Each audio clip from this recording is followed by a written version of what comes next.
Hey y'all, welcome back to the Power and Lifting Podcast. I'm your host, Solana Lewis, and today, me and Kris, we talk about training while going through perimenopause and menopause.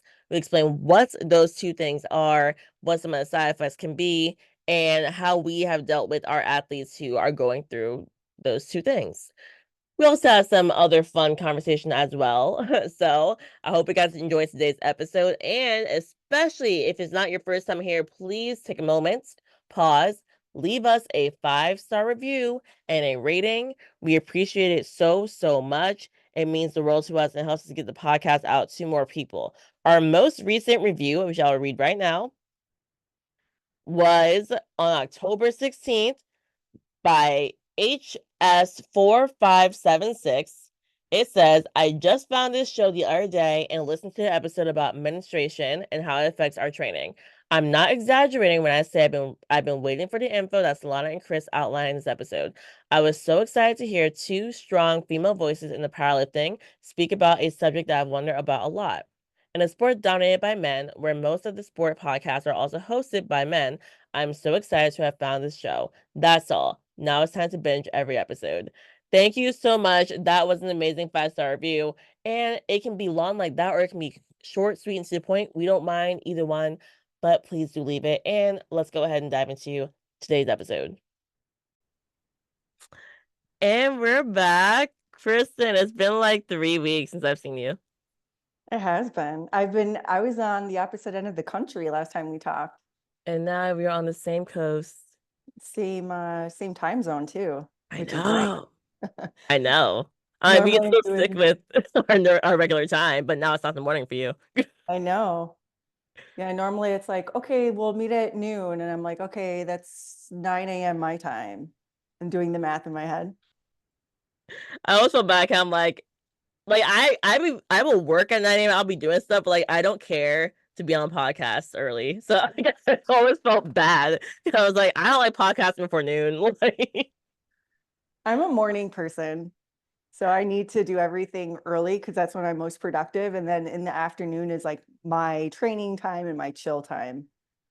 see, for me, I'm a morning person, so I want to get like all work stuff done. But podcasting, like if you made me do it at night, I'd be fine. So I need to get the stuff that's really important early. So like you getting a podcast at 9 a.m., I'm like, yo, you're messing up my productive time with this podcast. Do you That's what I ever feel. have like a client or something during like your productive time or not even just a client, like even like an appointment, like Yes. doctor's appointment, and I swear it messes up my entire day. Mm-hmm. Mm-hmm. I'm like, I'm not gonna get up early enough to compensate for that. I'm not getting up at 4:30 because this appointment could be 2 hours between driving there, being there, and coming back home. So now I'm just gonna miss out on the time, and then I'll have more time later. But I'll be like, stop. Like my brain is like going crazy that time. Like I don't want to focus. Like Yeah. I'm off schedule and now it's like my whole day is ruined. I'm like, oh, can't train. Today was a wash. I had to go to the doctor's this morning. okay, I get my training in, but I hate. At last week, I had to train one day my heavy deadlift at like 7 p.m. I wanted to cry because like I train at noon. I was like, I hate this. Why did you have to train later? So I'm back in New York City teaching kids how to podcast. Like that didn't get started till like 2 or 3 weeks ago. But the timing of the one day was like, oh, I had to be there at 10. But like 10 is a horrible time because of traffic. Like it's literally 8 miles away and it will take me an hour 25 because traffic is that bad. So like I'm like, okay, I can't train earlier. I'm in the car at 8 o'clock to be there by 10, to be there till 12, to sit in traffic to get back home. And then I had to get like certain work done. I had some calls, and I'm like, okay, it's 7 o'clock. I guess I gotta New train. York is the worst. I've I remember I was visiting, this is when Meg Squat still lived in Brooklyn. Mm-hmm. And I drove because I was visiting from Syracuse. So I drove down. And when I got into Manhattan, it kept saying like it's another hour. And I'm like, I don't know why it's an hour. Like I'm literally, Five 5 miles miles away. away. Mm-hmm. And I kid you not, Mm-hmm. it took me 1 hour to drive 1 mile. Yeah. Yeah, that's New York. I was like, I should have just walked at this point. Truly, truly, like I be taking the transit and everything most of the time, but when it comes to this, I can't. Like I have podcast equipment, like I'm not taking transit. Plus, I'm in like the Bronx most of the time, so taking transit to Bronx is not really a thing that works well. So, oh my god. Okay, so for the listeners, she disappeared on me. When she gets back in the room, I promise you we'll start talking about the topic soon. She definitely pushed a button by accident. Oh, Kristen. I could talk smack about her because she would never know. I can just not tell her that I'm talking smack about her. Just so you know, she just moved to Florida this weekend, or yeah, this past weekend, so we can talk about that. Ooh, there she is.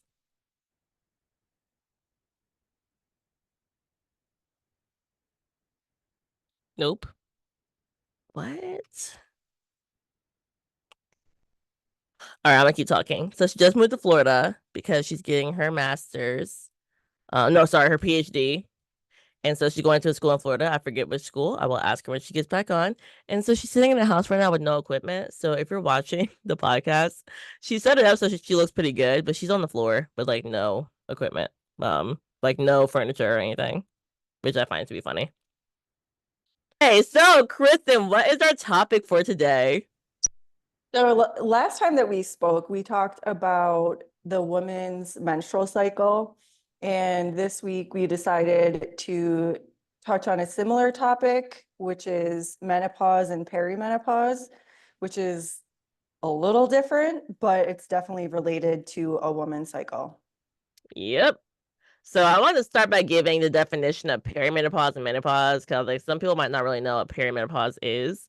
And don't feel ashamed, even if you're a woman listening, because I know that our age group, we have a lot in the 20 to 40 range. So majority probably have not experienced it yet. Um, Hopefully not in that age group, but sometimes you do. So perimenopause is when your body starts transitioning to menopause. So during this transition, your ovaries begin producing less hormones, causing menstrual cycle to become erratic or irregular. And you're moving towards the end of your reproductive years. You can still get pregnant during perimenopause. It is possible, okay? And then menopause is where a woman who is aging, their period eventually stops permanently and they can no longer get pregnant. And it's marked by the absence of a period for at least 12 months in a row. That's when you're officially uh in menopause. So that's what it is. Also, the average length of perimenopause is about 4 years, but it can last up to 8 years, which is I didn't know that. I didn't know it was that long. Really? I really didn't. The only reason that I know, and this is because I haven't personally have gone through it, but I remember when my mother was going through it, and I don't know if she realized what was going on at that time, but I just remember we'd be, I don't know, having dinner and just out of nowhere, it's like she gets this hot flash and it would be just Mm. random plate. We'd be at a grocery store or something and she'd get this random hot flash and she's, taking off her clothes because all of a sudden she feels like it's 100 degrees outside. And I don't remember how long ago that was, but I remember, I mean, I was probably a teenager and just being like, oh God, I like this is what I have to look forward to. Great. Can't wait. And it went on for a couple of years, if I remember correctly. So I have a client right now. This particular client is someone who I see via Zoom. I've been with her for like maybe 6 years, like a long time. And I think she's 48 or 50, like right in there. So she is going through perimenopause. I think she's very close to being full on menopausal, but she has been talking to me about her hot flashes because they've been insane. And she's on medication for it now. And she's so thankful because for the medication, she was like, Solana, I would just be like at work and I would literally be caught sweating and my whole face turn red. I would go to the bathroom and pour cold water over my entire face and my body, and people would come in and ask if I was okay. And she was like, this kept happening. I would go from being fine to profusely sweating and like panicking. And she was like, and she couldn't sleep. And I'm like, this sounds so rough. And then she's on some medication now that like has really dampened the like how bad the hot flashes are. But I'm like, you see a hot flash in the movie right? And like you think they're exaggerating, and then you see it in real life. Or for me, I've heard about it from my clients before in real life. I'm like, oh, it's that bad. I never watched my mom have menopause because she was 40 when she had me. Oh, So wow. yeah. So like whenever that happened, like I didn't notice it. Between like 8 and 10, I didn't notice it at all. I never even talked to her about it. Oh, you know what? You know what? She had a hysterectomy a few years after having me. I was gonna say, was this before or after she gave birth? Definitely after. But no, I was like a baby. So that makes sense that I didn't watch. I was literally sitting here wondering why didn't I notice anything at all? 'Cause I do remember a lot of stuff between 5 and 10. I do. But yeah, that's you know Oh, what, so Mom. I hope that funny. wasn't too personal for you. I'm sorry. She's Oh, almost 70 though. yeah. So I mean, it's not impossible to have children. You're older. Actually, what's kind of depressing, I'm 35, right? Hmm. I'm considered, if I were to have children, geriatric. Uh-huh. It's a geriatric pregnancy. I know. And I'm kind of offended because I feel like I'm still 25. You know what's so interesting about it though? I'll be honest, I don't have a lot of friends who want to have kids. A lot of us are like, the economy, girl. A lot of it's like, having kids is expensive. But I do have a lot of friends who are between 30 and 35. I'm almost 30. And the ones who are thinking about having kids, they're like, I kind of want to hold off a little bit because I kind of want to be a little bit older, but my doctors are stressing me and saying I need to do it soon, or else like I'm such a high risk. And I'm like, but we're so healthy. Like, why is it really this high risk? Like, you are fit, you exercise, take care of your body. It doesn't matter. Like, when you turn like 35, doctors act like you are like 80. Like, they're like, oh my God, you want to try to have children? Like, just the stories Yeah. I've heard about like how doctors react to 35 and up is like, I feel like it's over the top. 'Cause I'm like, I just know too many people who are 35 and up trying to have kids. Like, why are they all acting like it's so insane? Uh, You have to realize that you and I and other lifters in general, I think we're spoiled because we're around it all the time. And so we're always around women who are strength training and women who are lifting, but that's actually not the norm, right? And I think when they're using that age, like it for whatever reason, it's like 35, 34, fine. yeah. 35, you're Yep. just old. Like within that 24 hours of me being 34 and 35, it was just like night and day, right? I'm just now old. And that's just like a general, it's like 35, right? And it doesn't, there's no other, well, what's your history? What's, all these other factors. It's just, oh, you are 35, you are now considered geriatric. And it's kind of similar like a BMI, I was gonna say right? that. Go ahead. Where you and I, if I were to go to the doctors and they were to take a BMI as my measurement to determine if I'm at a healthy body weight, I'd be considered overweight. You'd probably be considered overweight. And you look at us, and I don't think I'm overweight by any means. But they don't take into account, well, BMI doesn't take into account muscle mass, Hmm. right? And majority of the population, when they have a high BMI, they're probably overweight and struggling. But then there's this small group of individuals like you and I and others who lift weights who kind of fall out of that category. And now I'm a geriatric and overweight. So that's nice. Yeah. I wish, or I wonder if we'll ever get to a point where people start to do like actual studies on like what is truly geriatric for someone who is of a higher muscle mass, someone who does exercise regularly. Like, I just wonder if we'll get to that point because we still have doctors who tell my athletes who have like the slightest twinge of pain, you know what, you should just stop lifting. We still have that all the time. Yeah. Yeah. Chiropractors, everything. Like I had one client was told like this book, she's not my client anymore, and I loved her. She was great. I had her for like maybe 6 months, and she did have scoliosis. It was a specific type of scoliosis. I don't remember. It was one that was like it's slightly more extreme. Like this type of scoliosis, like it's really like a true S shaped spine, like just like whoa. And So I did understand that like she's at higher risk to get injured because like you are squatting and that is weight on your spine. But honestly, she was fine. And she went to the chiropractor to get adjusted one day because she was like, like my hip kind of hurts. And like the way they told her, like, you really shouldn't do this. You're at risk of being potentially paralyzed if you get injured. Paralyzed. She was fine. Like nothing happened to her. They just used this scary word, and after like 3 months, she was so nervous about it. She was like, I think I want to stop because like I have this hip pain that's like it comes up every once in a while. I'm scared that like I'll end up like immobile. And I'm like, I felt so bad. I'm like, you were progressing so well. Your numbers were going up. You were loving the muscle mass changes. So Yeah, it's crazy. I had a doctor when I was having back pain, or a chiropractor, and he told me to just squat on the Smith machine so my back doesn't hurt anymore. forever. Okay, I'm not coming back to you. Did you consider that my sport does not allow that? You can't play football because you're probably going to get a concussion. So therefore, you shouldn't play football. Or Which you're going to sprain your ankle playing mhm, basketball.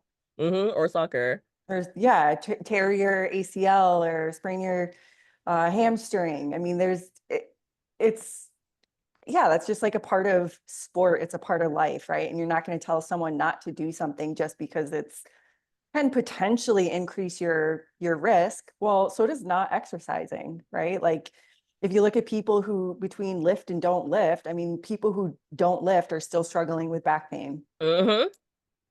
So it's like, do I not or do I? I'm gonna have back pain anyway. Might as well make it sound cool. Very true. But also, I truly wonder, I've never thought about this before, how many like basketball players or football players, because those are such big sports in our country, have been told by a doctor, male basketball and football players have been told by a doctor you should stop your sport because you have this pain. I truly wonder. Because it's No, probably far less than the woman who come in saying my back hurts a little bit, and then they say, "What do?" You say, "Yeah, I squat really heavy. I compete in powerlifting." Like just like can you it's like they break their ankle and it's like, well, I mean, you're fine. We'll just tape it with some athletic tape and put you back to the game. Go make us $1 million. yeah. So Yeah. that's how it is. I do want to go over. So, what are some of the common things that can be side effects of peri or menopause? So, muscle loss can happen, and that's due to a decline in estrogen, which we did talk about estrogen in our last episode, and how when your estrogen is a little bit lower during cycles of your period, that you could potentially feel weaker. We don't agree that you should just not, PR, but you could potentially feel weaker during that time. Um, but that can, since there is a decline in estrogen, it can lead to a loss of muscle mass and overall strength. And then there are changes that can happen to type 2 muscle fibers that can also result in loss of muscle mass, loss of strength. There's can be bone loss, especially if you're not careful with how much calcium you're taking in. Most people in general are calcium deficient. So you add that with menopause, if you don't have enough calcium coming in, your bones can get weaker. And that increases the risk of osteoporosis.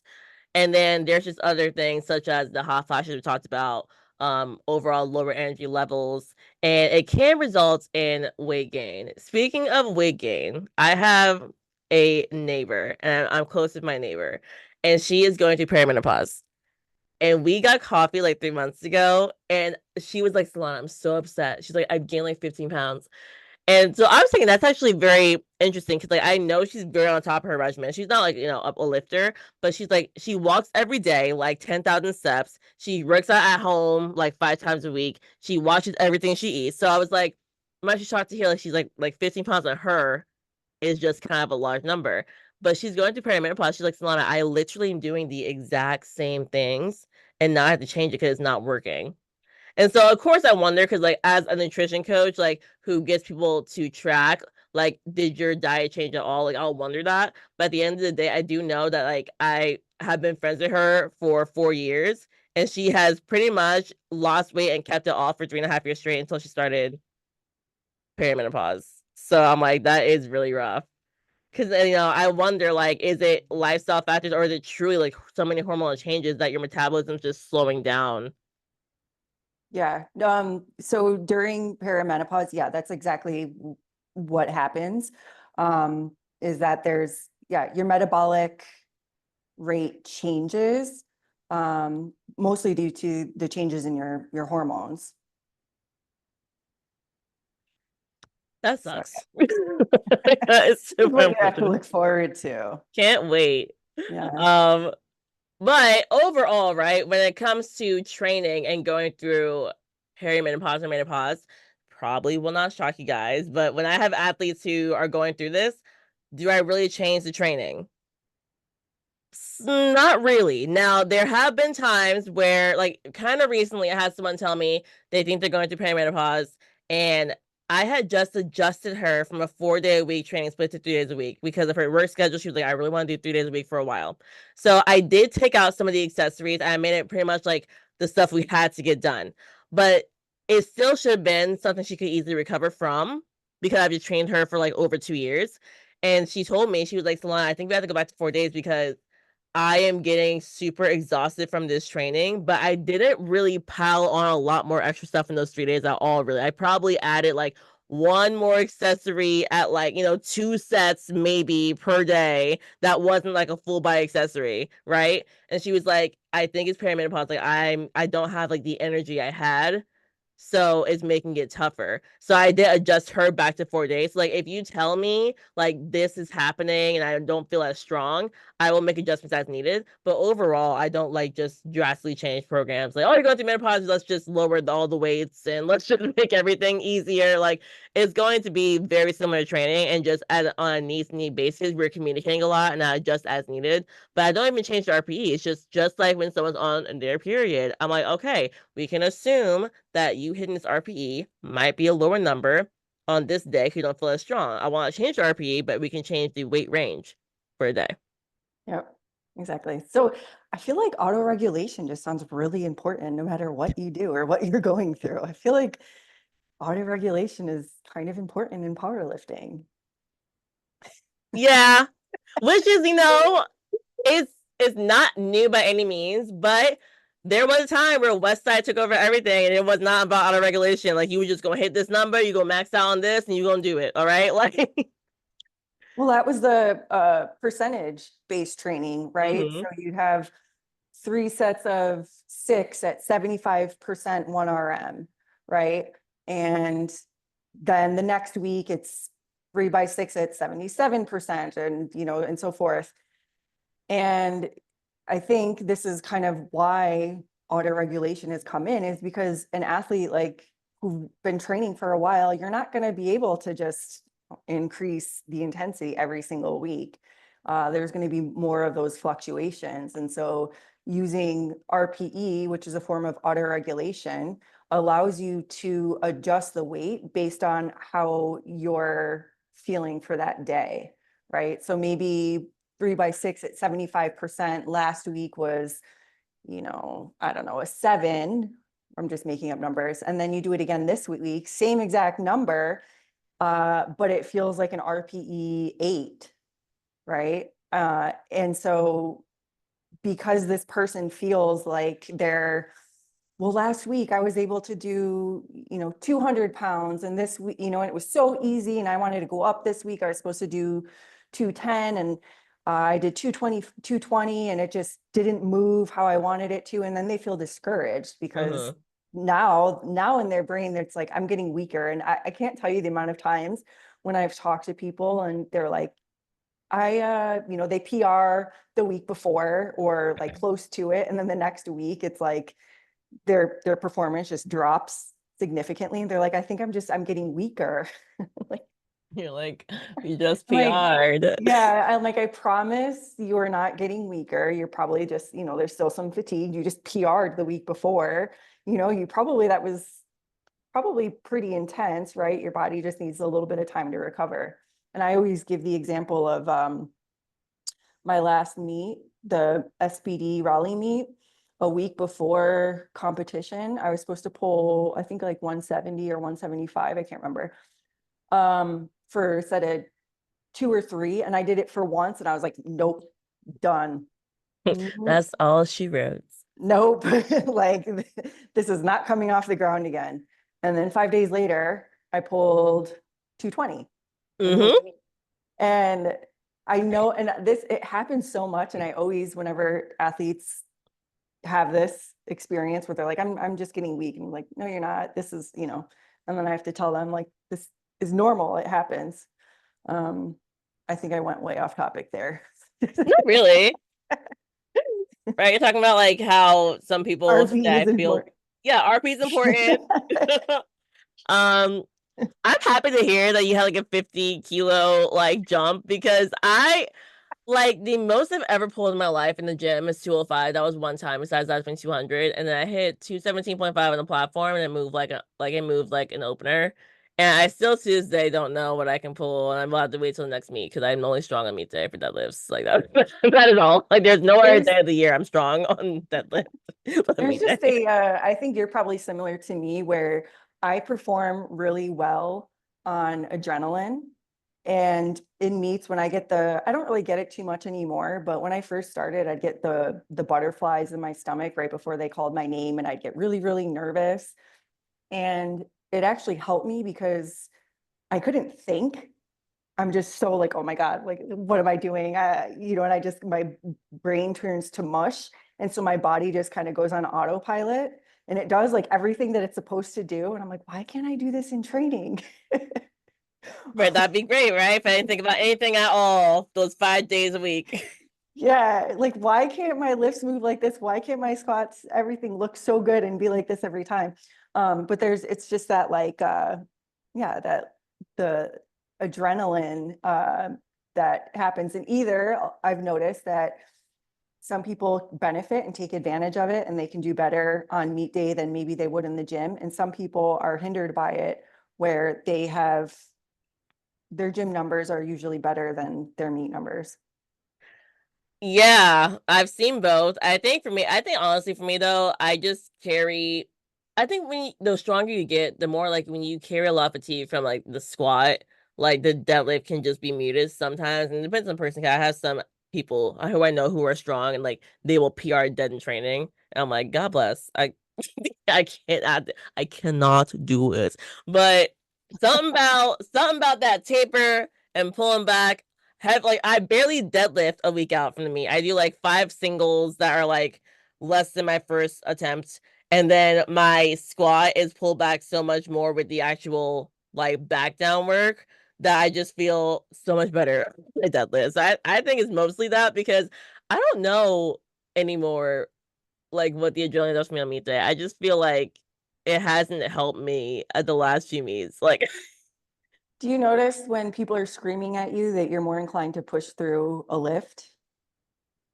I don't know. I do not know. Really? I don't Because know. that's what I've noticed in competition is just the adrenaline and the energy. And you've probably experienced this in the gym too. If you training by yourself, right? And you have to go for a PR when you're alone, like is not the same if you are hitting a PR with a bunch of your friends in the gym screaming at you and yelling at you. You That know, is different. Yes. yeah, and so that's kind of how it is in a meet day. I look at it as just a bunch of your friends yelling at you, and it's just this high that like, yeah, we're gonna push through. And yeah, I think most people benefit off that. I think Taylor Atwood, I don't know if they still do this, but I know for a long time, he would never really work up to a deadlift max in training.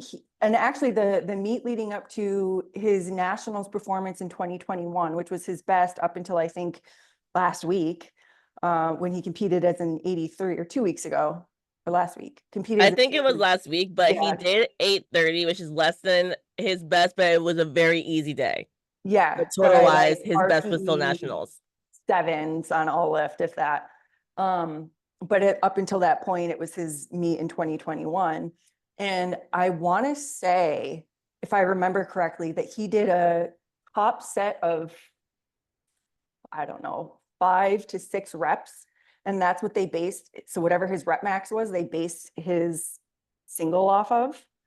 So he didn't really train anywhere close to his singles in training, at least not at a high RPE. He wasn't, I don't think he was pulling anywhere near 800 in the gym or 750 in the gym. Um, so it just shows you like how some people can benefit by taking advantage of that meet day environment. That's really interesting. I didn't know that. Mhm.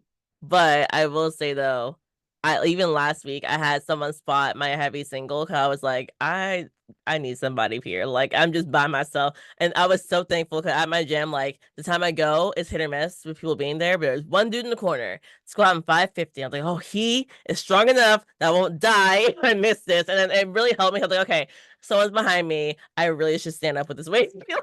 Because instead of just giving up and dumping, I feel like I want to give up in advance beforehand. Like, okay, no, I got this. Like You know that lifting in front of a crush or a good looking person can increase your performance? that's not shocking because I was doing dumbbell bench press on Monday and there Was was there a this cutie? very sexy man I had never seen in my life. And he was running 40s. He clearly plays football. And first of all, I realized two things. Number one, everyone who knows me really well knows about me. I stare really hard when I find someone attractive. I don't know how to stop. It's not even like a creepy stare. My eyes go to them immediately. So I'm just looking. I'm like, I don't know how to stop myself. Yo, when I tell you I PR'd that dumbbell bench press, Mm. I was like, I have to make this look amazing. So if you're ever struggling in the gym and haven't been able to PR in a while, just lift in front of your crush and then you'll PR. There you go. And Simple. that, yeah, I wanted to bring up something. This is a little not off topic, it's related but we different. already off. So one of the biggest struggles with women, especially, is peeing on the platform, right? Like that's a big issue for a lot of women, probably Mm-hmm. more than they let on. Um, and usually the first thing that people will say, it's like, well, my pelvic floor is weak, right? Like that's just like the first thing that everyone jumps to. Oh, you pee, you have a weak pelvic floor, we got to strengthen it. Go to your Kegels, girl, squeeze them thighs, right? Whatever. Um, and this is something that, because I like to nerd out. So your ability to hold in your pee, we're just gonna, not pee, um, is a voluntary and involuntary action. And so if you think about breathing, we don't like you're not having this conversation with me and you're remembering to breathe, right? Like you're doing it, it's involuntary, your just body knows to do it. You're not like shit, I'm gonna die, I gotta take this breath in, but you can also hold your breath if you want to. So it's voluntary and involuntary, where you can hold your pee in, but you're not thinking about it throughout the day. You just do, but you can also release yourself when you want to Mm-hmm. voluntarily. So it's basically um, it's also your nervous system.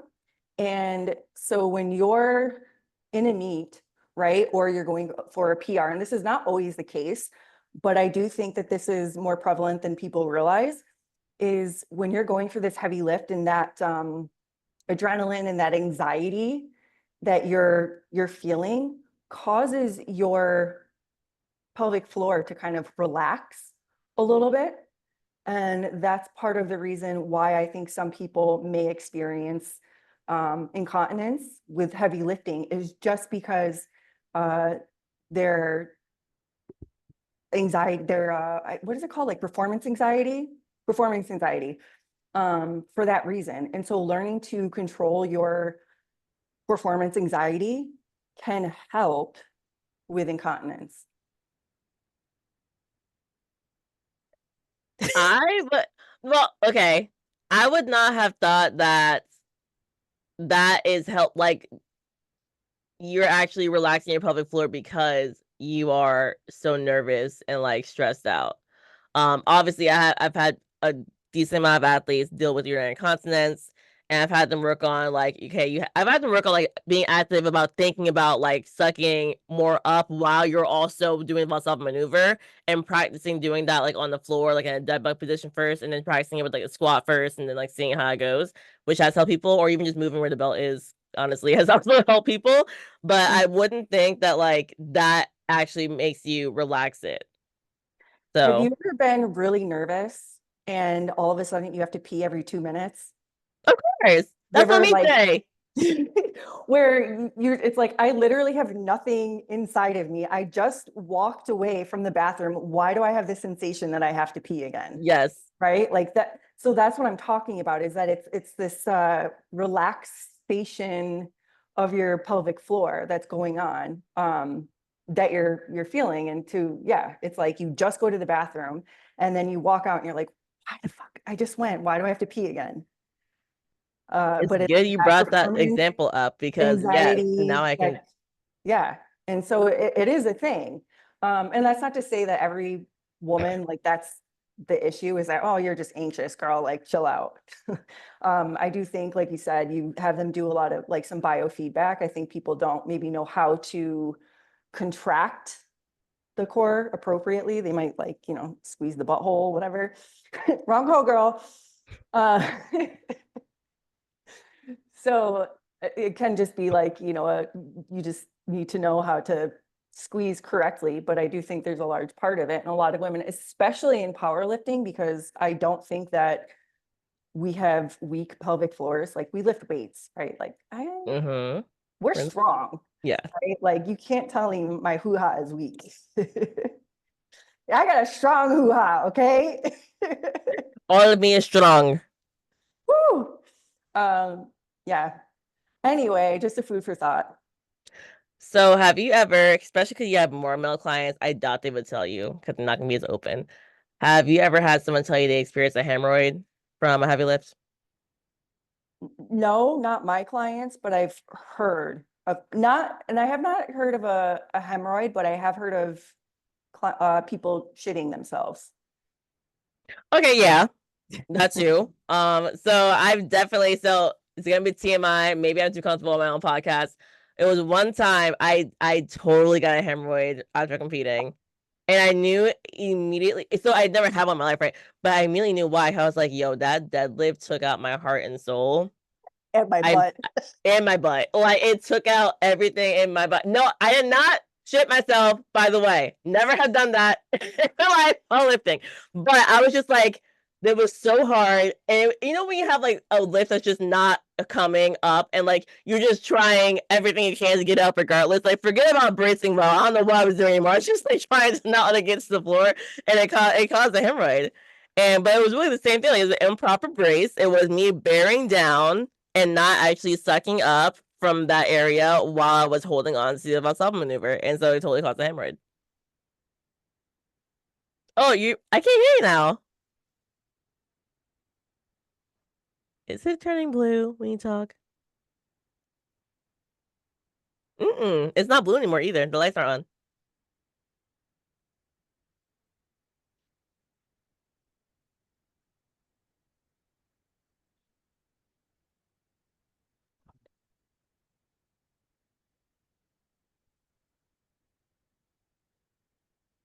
Does that work? Yes. Okay. He was just dying. We can cut that out. So just I will. You honestly, he needs more work to do my VA, so he gonna have this to work on now. okay, good. Thank you, Jundel. Thank you. So now that we are on the topic of Buttholes. buttholes, well, that's not where I was going, but we can talk about buttholes if you want. We already did. Go ahead. I was gonna say that like one of the symptoms, especially in perimenopause, is just because of the change in hormones, it can affect your mental health too, and that's super important. And that's something that I um, noticed. I had a client who she's older and she's been going through perimenopause. We've been together since before 2020, so before COVID, so about 5 years now. And so she's been going through it for about, yeah, 4 or 5 years. and she was not getting hormone replacement therapy, which is one of like the main treatments. If you're going, if the symptoms are bad enough, usually sometimes they'll give you some sort of hormone HRT. And the problem is that it's not WADA approved. So she was not competing, or she was well, she wasn't competing because she didn't feel well, but she wasn't on medication because it was technically it's a banned substance. So she was just kind of suffering for a while. And then, she was, she's depressed. She's just not motivated. I noticed that she was not really doing some of these workouts. And I'm like, like we gotta figure something out, right? Like, cause this is, I mean, not only beyond like skipping sessions, right? Like just not lifting and not working out is just not good for your health, and especially your mental health, and what you're going through right now. And so I kind of just said like, hey, if your health is more important, and if your doctor thinks that you should try some hormone therapy, like I think you should do it at that point. And so she is now. She's going to compete in a USPA meet in a couple of months. And as far as I know, I think because it's pretty new that she started her treatment.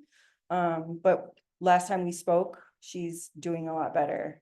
So, but that is definitely something that I think a lot of people don't talk about. Like you see the physical symptoms, right? Like the hot flash and you're gaining a little bit of weight.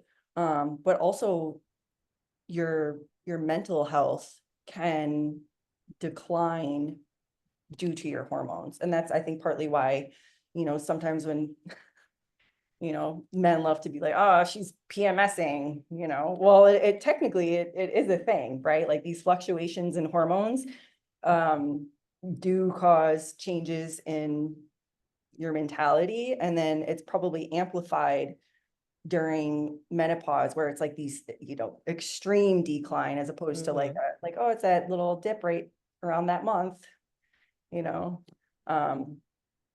So that's, yeah, I think that's something that people need to consider too when they're going through some menopause and, well, perimenopause. Yeah, the neighbor I mentioned earlier, she's a very like cool, level-headed person, and she definitely expressed how she feels like she's losing her complete and total mind. Like once a month now, Yeah. like just full on horrible. Like it's good. I'm saying like a lot today. It is good that she is recognizing when it's happening that okay, this is definitely hormonal because it's doing this week right now, and so I know it's hormonal, but that's what's saving her. But she's also very big on I don't want to take a medication, which I understand. But she told me she's like once a month I'm just going through hell. So I'm like that is so rough. Yeah. And I'm the person, I'm like, just give it to me so I don't have to deal with this. I hate it. I don't like it. Give me it all. I don't want to feel this. I probably would be that way. I probably would. Like, I'm not that person who's like, I just want to be natural fully. I'm like, listen, I don't take stuff I Nope. don't need, but if I'm losing my mind for 5 days a month, no, nope. Nope. That was actually part of the reason I got back on birth control, not because, I'm doing all this crazy stuff, but just because, But it's gotta be crazy. Anyways, good. I'm a new state, maybe, and we talked about going on Hinge and going on all these dates for the podcast. So I have You a fun did. story that can maybe eventually up Solana. But You gotta get on it. but yeah, my hormones, my emotions would fluctuate. And I just, I went on birth control just so I could just regulate my hormones, so I could feel like a normal human the entire month, not just, 2 to 3 weeks out of the month. Understand. I understand. I've been on for a long time. No, really, it had nothing to do with hormone. It was the reason I went on, truly, they should educate people better before they just toss them on birth control. I went on because I had acne, and it was because I didn't like the symptoms of my period. Like my cramps were like sometimes really bad. Yeah. But it wasn't like horrendous. But I feel like just saying that I had acne and the doctor being so quick to be like, yeah, here's a pill. I'm like, guys, I was 18. I feel like you should have given me more education on this, but whatever. Here's some face wash. Let's see if that helps first. Now, I definitely tried about 50 different kinds of face wash, but yes. Yeah. Okay, well, that's fair then. But I know that is a thing, is especially in teenage years, that the acne, teenage acne is related to hormones. So Hmm. it's a form of treatment that people will try. And it usually does help. It helped. And here we are, 10 years later. Still no acne though. Still less acne, far less acne than I had. Okay. You don't got no story. You don't got no story, do you? I mean, I can tell you my silly story of me living on my floor for the past week, but I feel like that's nothing compared to It's you. just not funny. It's So just I know, so I don't have any exciting stories except that I'm sleeping on my floor because I don't have furniture yet. got you, got you. You'll have it soon. Um, A week. I don't know how funny this is, but I'll say it. So when I was working at Equinox, um, there was Oh, so it doesn't have to be recent. no, Oh, well, geez, I have a lot not of funny stories then. I thought it was like, oh, what happened to you last week? no. And my stories were, I mean, they weren't that recent. They were like a year ago and then a few months ago. They weren't like last week. Well, now that I know that, I'm sure that I can come up I with, please all right. anything in your lifetime. I mean, don't be like, my mom was mean to me when I was 5, but like, you can brainstorm for next time. It's I okay. have It's some okay. embarrassing ones that are funny. I don't know if I Oh want my to. God. Yes. Yes. Those starting next week for doing that. All right. I'll say my economic story though. So there is, whenever I had a client around 11 o'clock, they would come up the stairs to start our session. They would have the same look on their face, like a look of like shock and disgust at the same time, right? It was always my male clients. So one day I noticed like my client, his name is Steve. He comes upstairs and he's like, I can't believe it. And I'm seeing the face again. I'm like, why does he look like shocked and disgusted again? Like nothing's just happened. We haven't started the session yet. He's like, Solana, I can't believe it. There's this guy downstairs in the locker room, and I knew who he's talking about. He's like the guy who's always on the bike. I'm like, oh, okay, this dude's probably like 80 years old. He's like, older, and older people are more wrinkly. So he's in the locker room in the very front of it, using the hair dryer to blow dry his balls. I was like, really? He's like, yeah, like he has his foot up on like his foot is like on like the countertop and it's like directly in front so you can't miss it. So I definitely just had this image of like 80-year-old, testicles being blown around. And I'm not too shocked because I feel like old people just don't care. Not at They all. just They're don't just care. like, But I'm I just old. I don't give a fuck but anymore. like it was like consistently week after week, like multiple days a week. I just found that funny. Like it's just this daily thing. Like I train, I ride the bike, and I go downstairs and blow dry my balls with the hair dryer. There was also I'll put two in one. 'Cause I feel like that was not that great. This one's like mid. So I kept hearing like there was someone who was pooping in the shower. What? Again, y'all, yes, pooping in the Equinox shower. Again, this Equinox is a very high end gym. It's like 150 to 200 a month for a membership. Okay, so I'm Literally, like, I can shit wherever I want. I guess so. So this person in the male locker room kept pooping in the shower, and it would happen like I don't know how often, but I felt like every couple of weeks I would hear about it. And then one day, the janitor, like the main janitor, he came out and he looked so angry. And like I had never talked to anyone about it. I just kind of overheard it. But he ran up to me again, barely knew me. He was just mad at one event. He was like, look what someone left for me. And I'm like, what are you talking about? It's like, look what someone left for me. I'm so done with it. Like he's talking about how he wants to quit. And like he pulls out his phone to show me the actual poop that was in the shower. And I Mhm. will say it was a lot. And I was like, I don't understand either. I'm lost. These are some very high end living people who just decided they can't use the bathroom stall that is literally 3 yards away. So yeah, there's a pooper in the shower and there's old people who drive their balls at Equinox. And these are adults, not children. Yeah, you're not even allowed to train there if you're not at least 16. Really? No kids. Some little 16-year-old walks in with this guy, like with his balls up on the, on the Now that would be I'm really weird. Like like, actually, "Ugh, that'd be so weird. ugh." It's only okay. It's like me going to the YMCA locker room and old ladies walking around. Like it's just that's different from someone who's 16 is like walking around with a hair dryer. I feel like that's just a generational difference because I mean, I don't. I still kind of feel uncomfortable walking around, even just the women's locker room. Like that just, I don't know. I'll still go into a stall to change if I have to. But yeah, there's like older women and they just walk out, titties out, like, woo, hey. I mean, if they feel free, you do Power to you. them. It's just, More I power think to there's them. definitely some sort of like generational difference Yes. when it comes to locker room etiquette. I just think they're old and don't care. Just Probably. yeah. Well, I'm technically geriatric now, so maybe that's what I'm gonna do. Just done with the gym. Just gonna walk around this locker room because I'm geriatric now. Geriatric. All right, y'all. Well, if you got this far, if you got this far, hit up Kristen and say she needs to think about some funny stories so that the next one is hers. Okay. I have some good ones. Yay, good. I'm so excited now. But as always, thanks for listening and catch y'all next time on the Power and Lifting podcast. Peace.